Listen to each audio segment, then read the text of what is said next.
Hi everyone, welcome to Boom and Gloom for episode 8. My name is Anthony, also known as Whaler Jacket in the social media world, and I am Ohio's longest suffering hockey fan.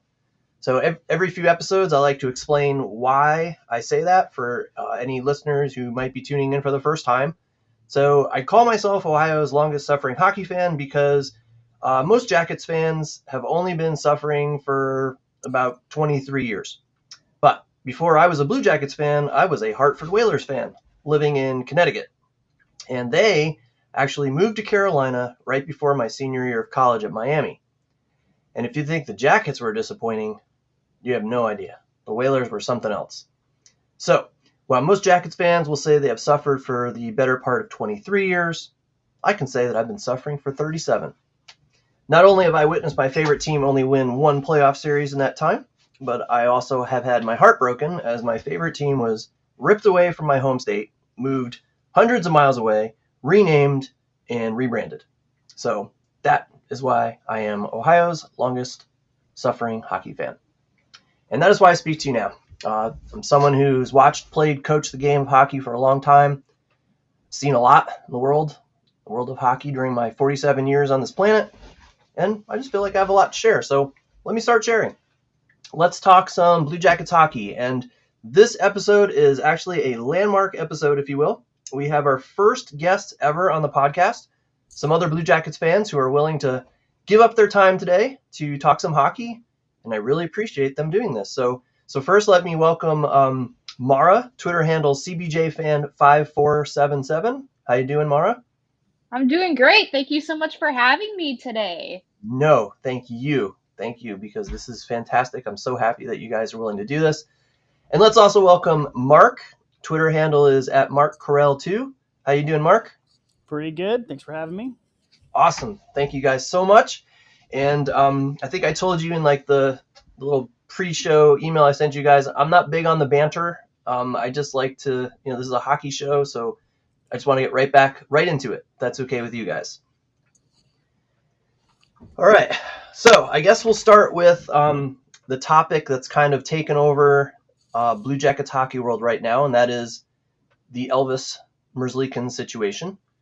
At this point, I think all Jackets fans are aware of what Elvis said. He says he's asked for a trade. John Davidson said he didn't ask for a trade. JD also said the situation has calmed down. But, a while back, Elvis didn't see action for, 3 weeks? And was only the backup a couple of times on the bench. Aaron Portzline said in his most recent Front and Nationwide podcast that although it won't be stated publicly by the organization, this was a corrective measure.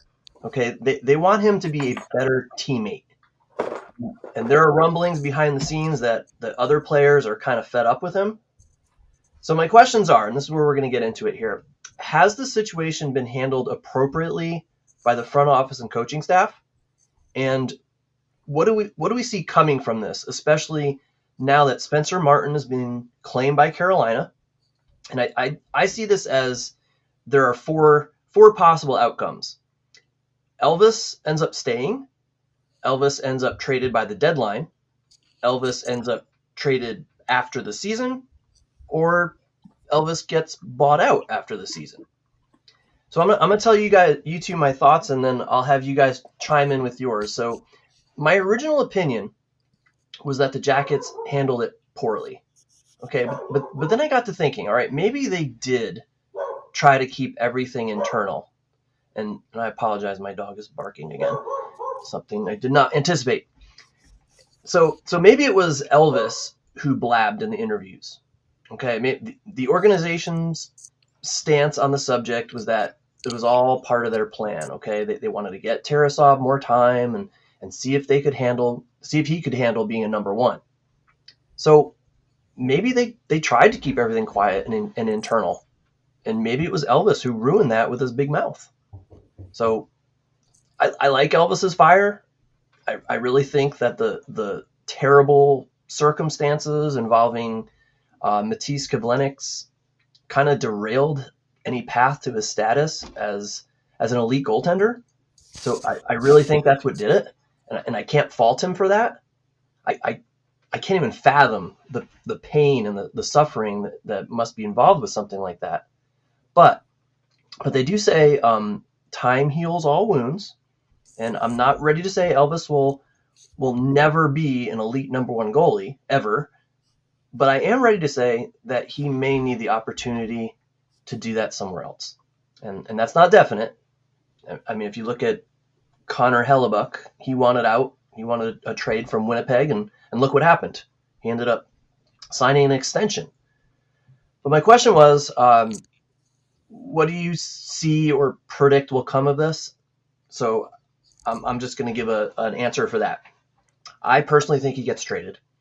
I want to say the off season, but my gut is telling me that something happens where another team like has a need and decides, what the heck, we're going to take a risk and trades for him at the deadline. But my gut also tells me though that the Jackets are going to have to take on a bad contract or retain a bunch of salary to make that happen. But maybe that's just me. Maybe it's just because I have no faith in the organization right now. So what are your thoughts on that, Diana? What do you think? It hasn't been handled correctly. I can agree with you on that. All of this is like becoming public. I think the Jackets wanted to keep it quiet.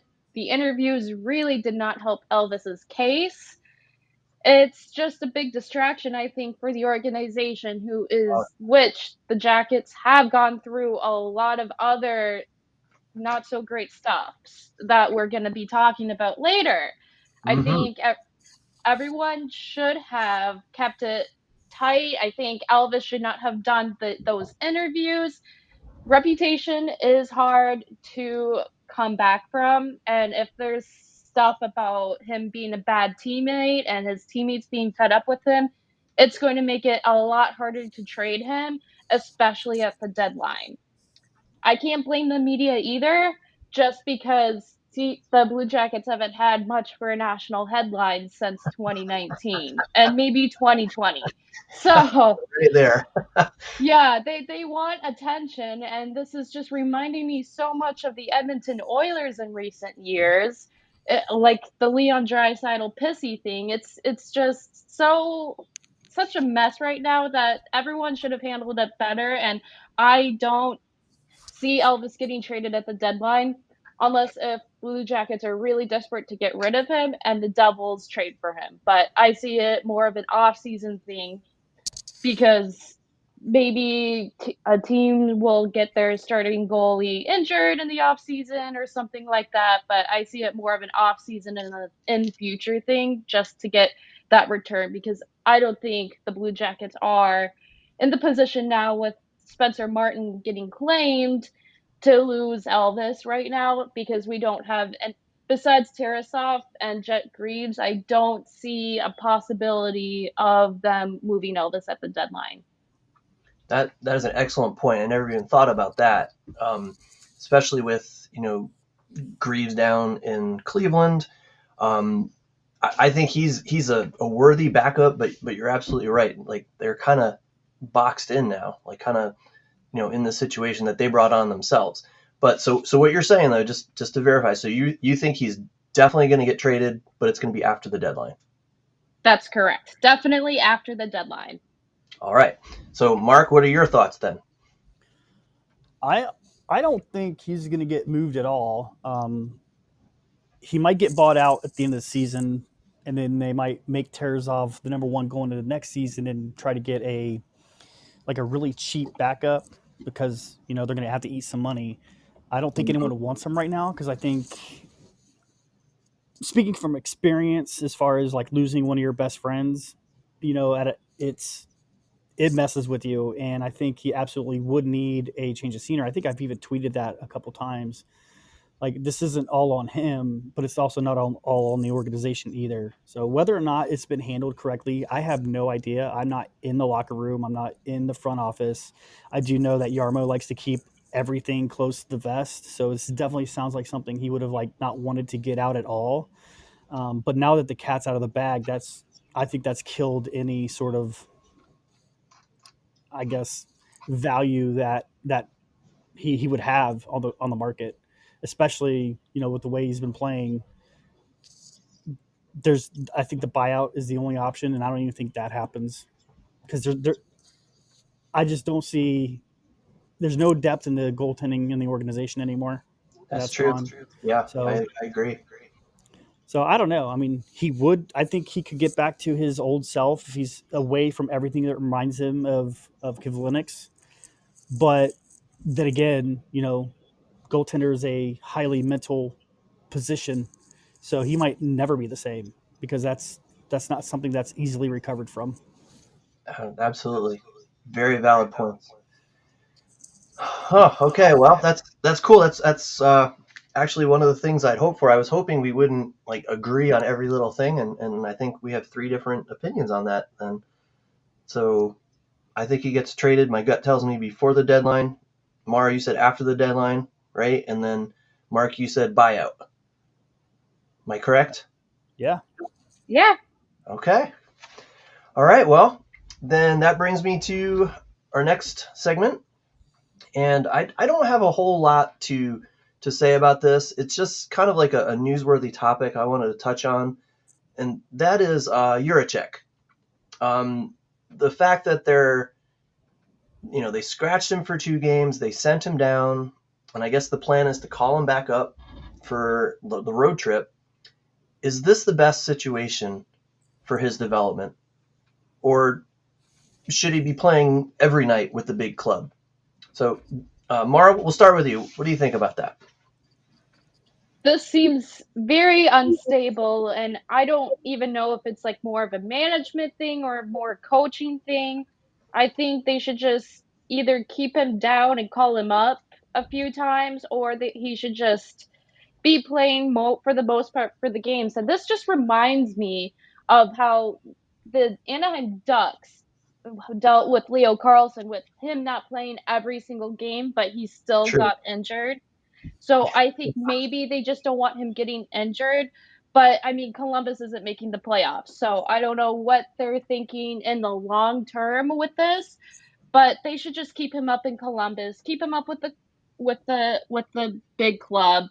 I think I see a lot of potential for him.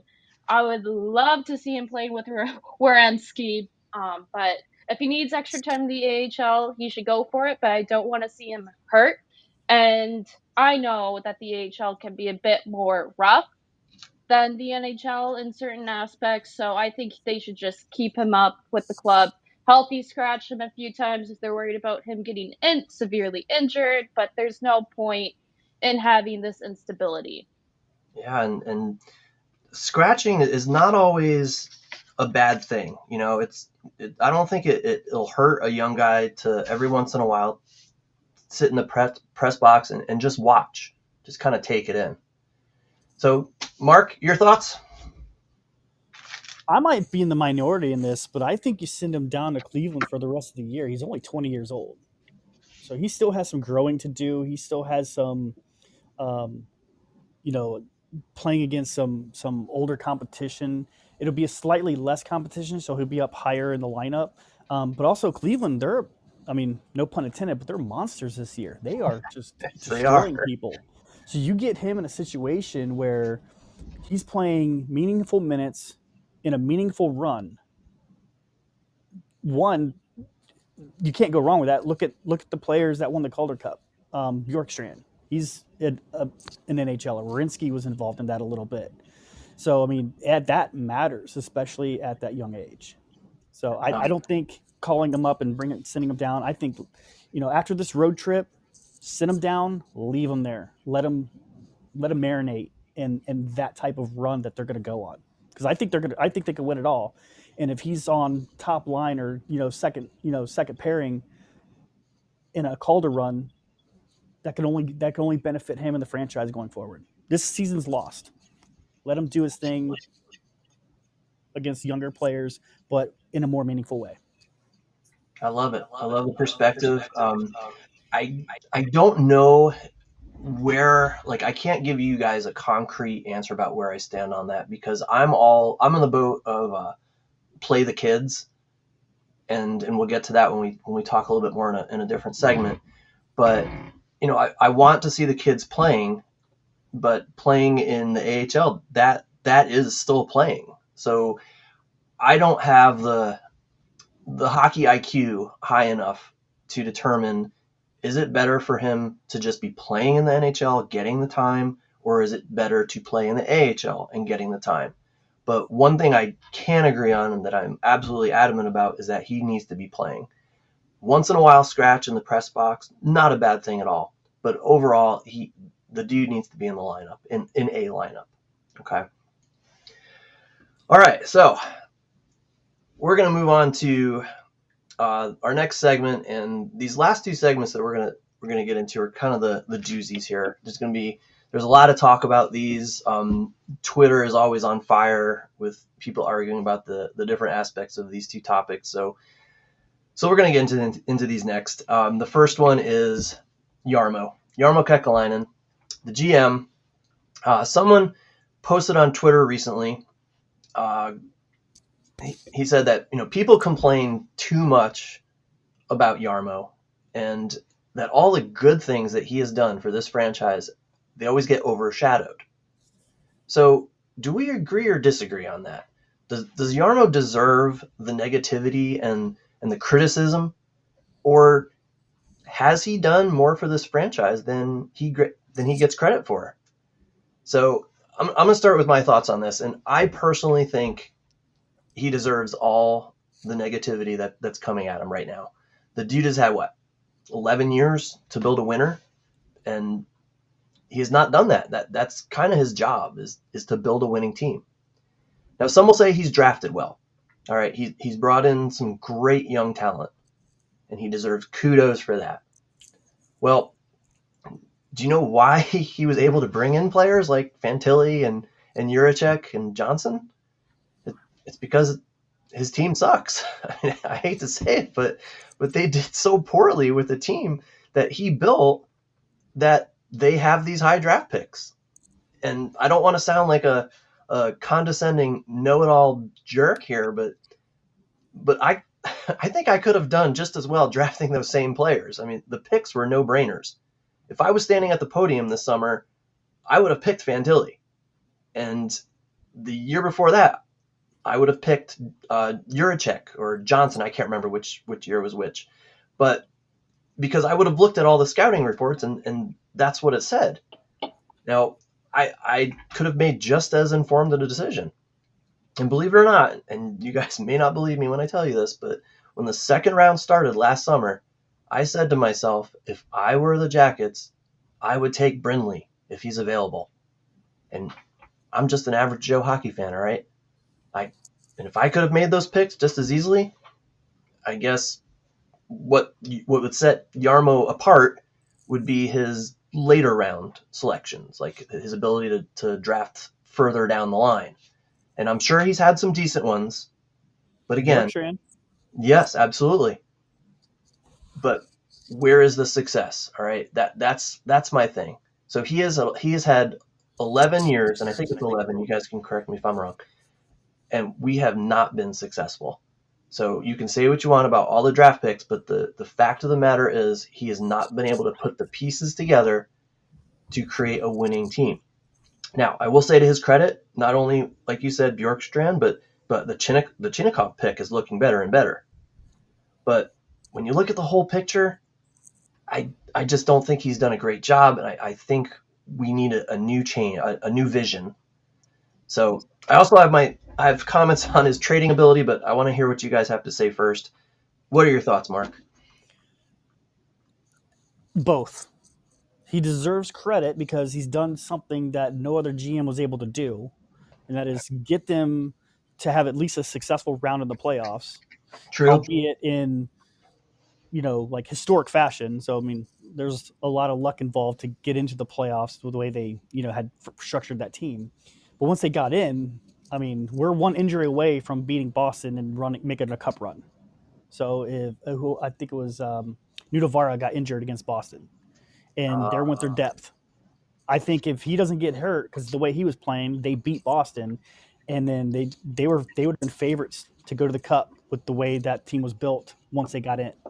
Interesting. But that being said, this is professional sports. I'm a Cleveland Browns fan. It's what have you done for me lately? Hey, you just lost in the wild card round when you were favored. So what are you going to do about it? Well, Columbus, what are you going to do about it?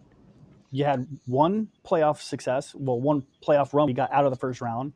You beat Toronto when no one said you had a chance to beat them. Okay, cool. Now what? So I mean, he's done both. He did things that's never been done before, and he's also doing the exact same thing that has always been done. So it's a mixed bag. Do I think he deserves one more year? I mean, this year's been a little weird. I mean, they started off the Babcock hire, which I personally thought that wasn't going to be a bad hire. I didn't think it was going to explode before the season even started.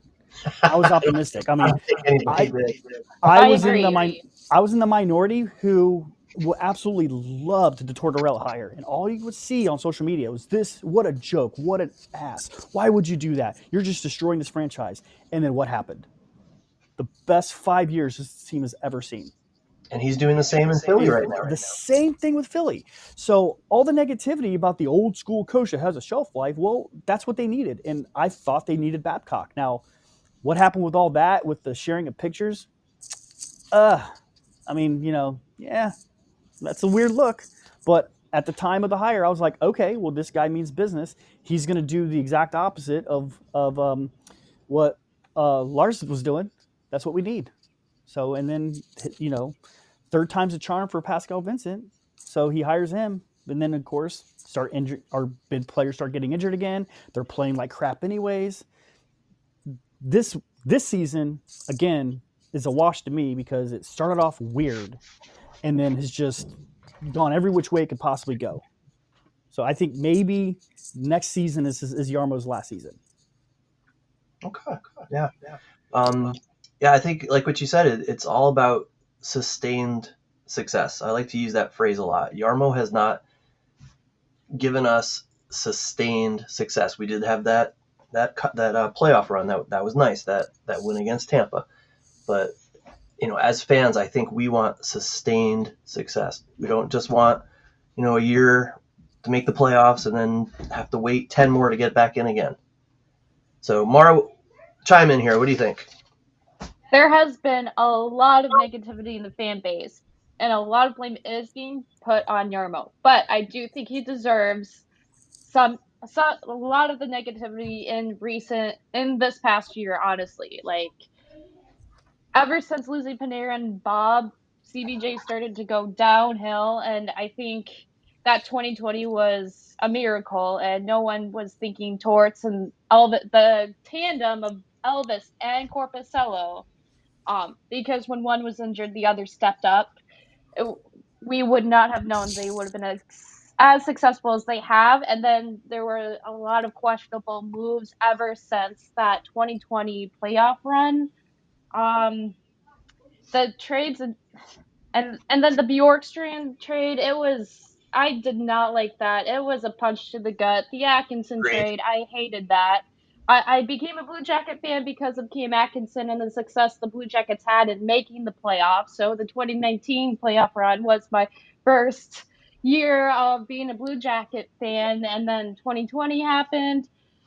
I think my biggest concern is the young guys. And if Jarmo Kekalainen cannot get these young guys like Sillinger, I like Sillinger. I really do. I think there's potential there. There's Kent Johnson. I'm concerned about those two guys. And if we keep losing for years on end, Fantilli will want to leave. So I think Jarmo needs to go. If there is more coaching mishaps, we'll get to that in a later segment. But I think there's been more blunders that Jarmo and the front office have been doing when it comes to these young players. And I can see that Fantilli can change the narrative. He really can. But if we keep making all of these bad trades, drafting's been okay, but I think the front office just maybe needs a change because this hasn't been working out in recent years, ever since Panarin and Bob left. But I'm not too big of a fan of Bobrovsky right now. So I've never really been a Bob fan since he left, but I really think there needs to be some relationship between the younger players and coaching and front office. So then these rumors of these trade rumors of Sillinger and Johnson can go away. They really need to go away. So I think ever since Torts left, it's been downhill. Wow. I like what you're saying there. I use the phrase "a new vision." Like I think they just need a new vision right now. Change of scenery. Just even if it's just for like the morale. I know he has a year left. At least I think that's what he has, a year left on his contract. So my opinion is that he should go before the deadline so that someone else can come in, assess the situation, assess what we have, and then make decisions at the deadline based on that. But one thing I wanted to add to that is just another thing that people say about Jarmo is that he wins the trades he makes. He always gets the better end of the deal.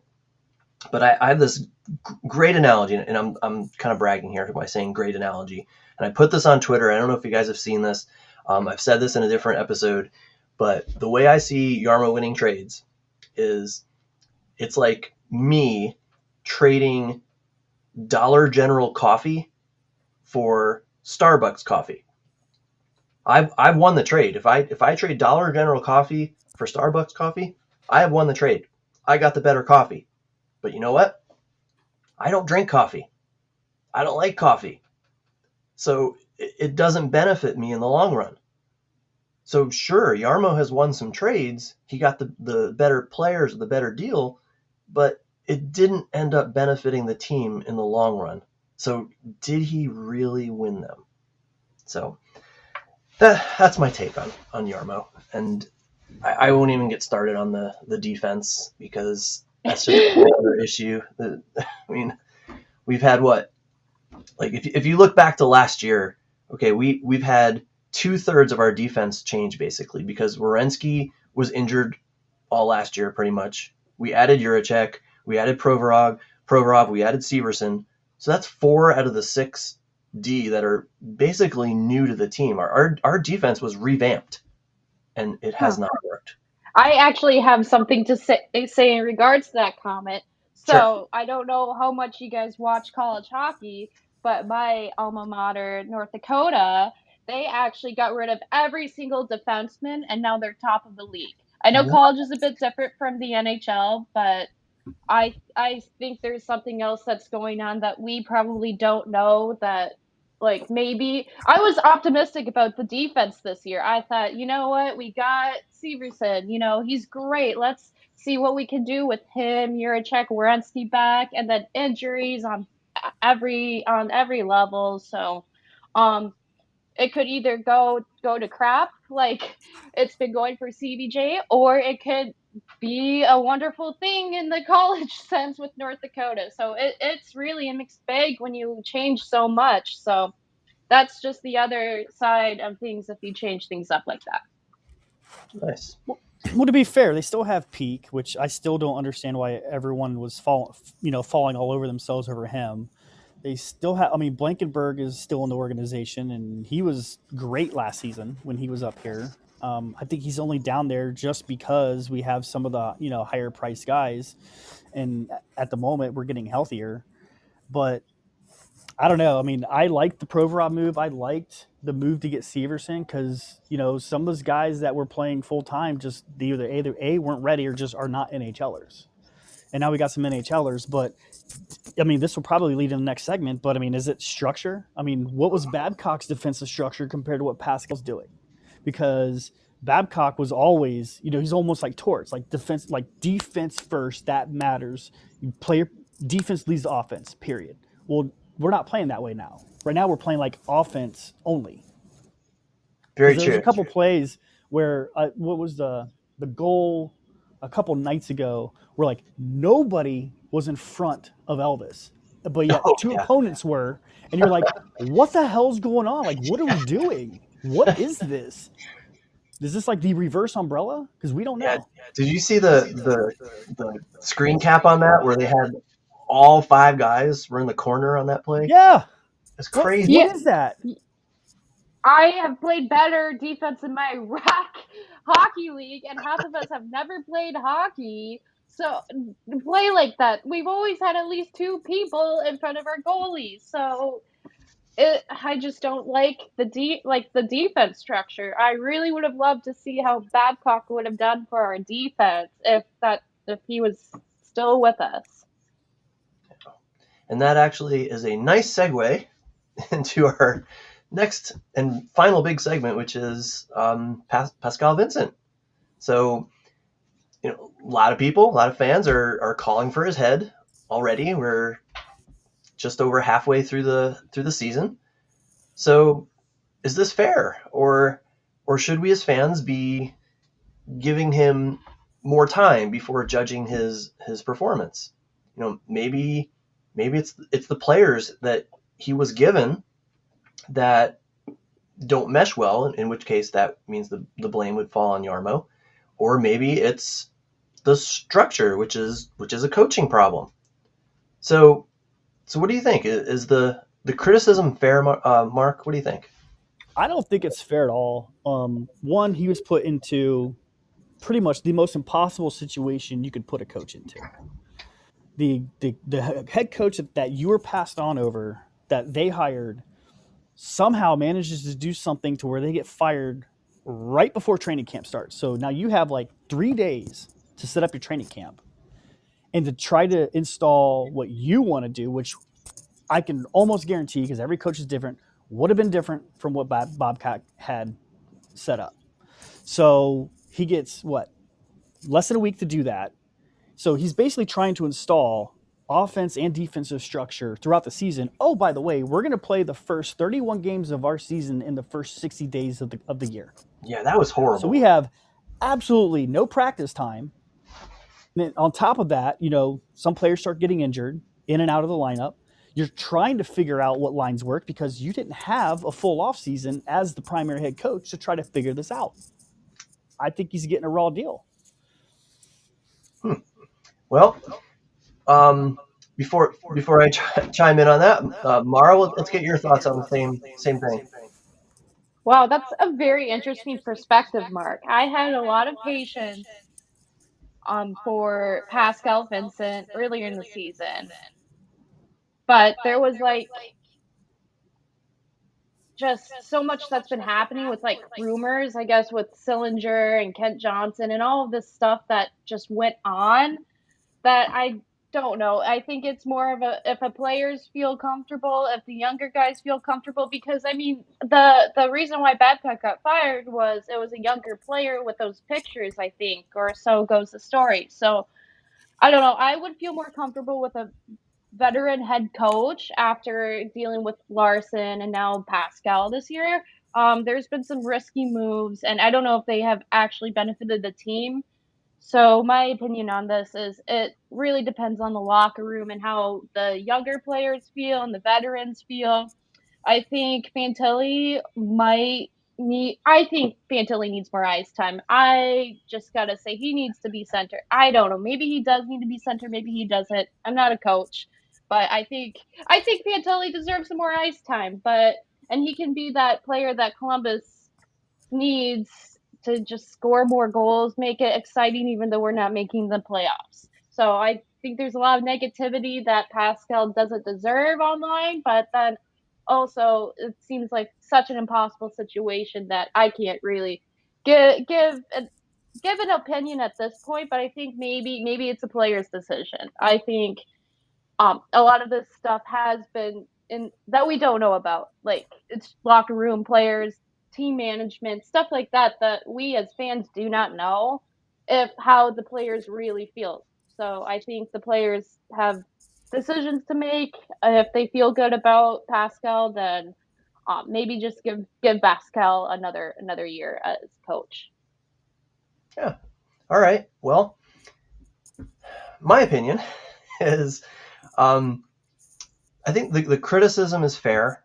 I think it's fair to criticize a coach when the team, and at least in my opinion, is too talented to not be better than what it is. I'm not saying we should be lighting the world on fire, but I think we should be better. But I'm also in the boat that, I'm willing to give him a pass based on, being thrown into this mix, a couple days before training camp. I get that. And also going back to our discussion about Jarmo, I think a lot of it is the pieces that he has, especially on defense. So I'm not sure how much of that is coachable, and I don't know how much of that is just the personnel that's involved. But one thing, I totally 100% agree with you on this, Mara, is that Fantilli should be playing more. Okay, so in general, I think the young players should be getting as much time as possible. All right, this is a lost season. We're not making the playoffs. So put the young kids out there for each and every situation. Now, let me be clear. I don't agree with tanking. Okay, I don't believe in that at all. All right, they are professional athletes. They should be trying to win every single game. But I'm gonna invent a new term here. Okay, I want them to kind of tank while trying to win. Okay, I'm gonna call it twinking. Tanking while trying to win. So let me explain that, right? They should absolutely be trying to win every single game. But they should be doing that using all the players in their lineup. Mostly the younger players, okay? So if the team is down by 1 goal with 2 minutes left in the third, instead of throwing Boone and Johnny out there, throw out Fantilli and Johnson. Throw out Jiricek. If the team is up by a goal and you're trying to preserve a win, instead of putting Boone and Corrali out there, put out Fantilli. Put out Jiricek. In those situations, if you win the game, you win. The players get experience, and you win the game. But if you lose, you still win. The players get the experience, and you're setting yourself up for, I hate to say it, a better draft position. And I think that is what infuriates me the most when it comes to Pascal, is that the Jackets seem to be stuck. It's like they're still in the mode where they're playing for the postseason when they're not going to make the postseason. The season is lost, so it's time to start playing for future seasons in mind. So that's my big thing with Vincent. So any final thoughts on Pascal before we move on to our final thing? Well, so here's my question. So let's say they do that. You've just lost the veterans in that locker room because you're telling them that, one, I'm not really trying to win. I'm hoping to win, but sorry, Boone. I know you're the most reliable person that plays center that we have on the team right now, but in these critical situations when the game on the line, I'm not going to put you in. I'm going to put the young guys in because we're not really trying to win. Well, now you just killed that relationship, and so on and so forth. So I mean, it's a very fine line with. There you go. That's what I was going to say. It's a fine line. You got to have some kind of balance. And if you're willing to do that, you're willing to put all the and alienate your vets, then you might as well just trade them all in the offseason, get whatever the heck you can, and only play first, second, and third years, because that's the message you're sending to the organization. And I don't know if you want to do that. I don't know if that's a good way to run the organization. No, you kind of really have to balance it out, I think. Yeah, and you know what I really think this team misses so much is Nick Foligno. I just think his presence and stability in the locker room, his leadership, I think we really miss that right now. Now, a question: I think you should be playing Fantilli as the top line center, and everybody who talks to you who will say anything about this team says Boone Jenner is better on the wing. So then why not have Fantilli center Jenner? Because you still have that guy who can win the faceoff if Fantilli gets tossed out, and you still have that top line center mentality on the wing to help the younger kid. I don't know why they don't do that. That could be a Pascal question. I think I might have an idea. Boone Jenner is so good on faceoffs But I don't know. I haven't watched much Blue Jackets games recently, but I know at the beginning of the season, Fantilli wasn't doing so well on face-off. So maybe it could be just like a face-off thing that they want Fantilli and Boone to be taking face-offs in the top two center positions. So maybe it's just getting Fantilli exposure to taking face-offs in the NHL in a top two center role while also giving Boone that top center role with the other two veterans. Maybe you need to balance it out. Maybe Fiantelli just needs to have time as a wing. I'm not a coach, but maybe it's a face-off thing with Fiantelli. And Boone can do those face-offs. He's like one of the best face-off winners in the organization. So maybe it's just face-offs. So let me ask you guys something then. So, I like to think I know a lot about hockey because, I played it and coached it and I watch it all the time. But can't they just, if that's the case, if Boone is in there mostly because he wins faceoffs, can't they just set up that way for the faceoff and then revert to Fantilli?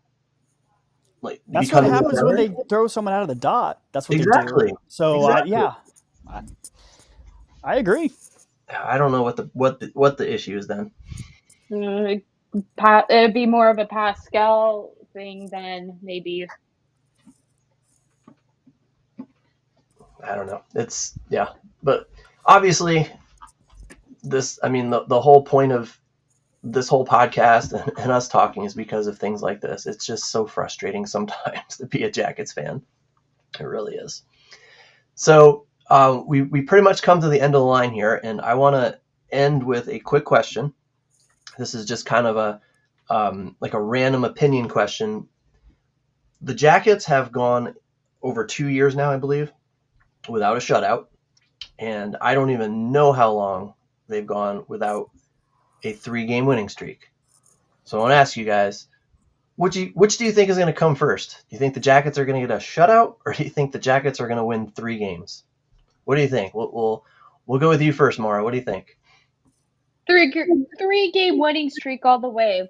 The Columbus Blue Jackets might be the new Vancouver Canucks, and next year might be a completely different result. So I don't trust the defense to helping the goalie to get a shutout. So definitely 3-game winning streak. I'm guessing Tarasov would have to be in net if they do get a shutout, but definitely they're going to win 3 games in a row. Probably next year, though. Okay. And Mark, same question. I mean, I can't disagree with that. I mean, it's not just the defense. I mean, defense is a full 5-player deal.